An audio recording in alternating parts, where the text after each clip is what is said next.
एक बार की बात है, एक जादुई जंगल था जो कहीं दूर दक्षिण भारत में बसा था। इस जंगल में कई प्राकृतिक खूबसूरतियां थीं, जैसे उच्च पेड़ पौधे, चमकती हुई झीलें और विचित्र प्राणियों की धरती। इस जंगल की सबसे अद्भुत बात थी उसकी अनोखी शक्तियों में से एक, जिसे लोग बोलने वाला पेड़ कहते थे। बोलने वाले पेड़ की कहानी कई पीढ़ियों से चली आ रही थी। यह पेड़ जंगल में एक महान शक्ति का धारक था।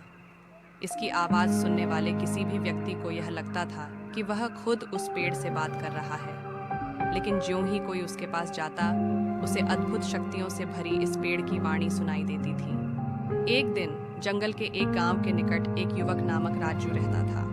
राजू ने बोलने वाले पेड़ की कहानियों को सुनकर उसकी खोज करने का मन बना लिया। उसने अपने दोस्तों को साथ लेकर जंगल में एक रोमांचक यात्रा शुरू की। राजू और उसके दोस्त अपनी यात्रा शुरू कर दिया। उन्होंने अनेक संवादों को अनुभव किया और बोलने वाले पेड़ की खोज में निकल पड़ा। लेकिन वे जंगल की अनजानी और भयानक गहराइयों में खो गए। धीरे धीरे रात के साये ने जंगल को घेर लिया। राजू और उसके दोस्त डर के मारे हो गए थे। उन्होंने जंगल के आवाजों को सुनना शुरू किया, जिनमें से कुछ अजनबी और कुछ भयानक लग रहे थे। बिना सोए राजू ने अपने दोस्तों को संभालते हुए कहा, हमें इस जंगल से बाहर निकलना होगा।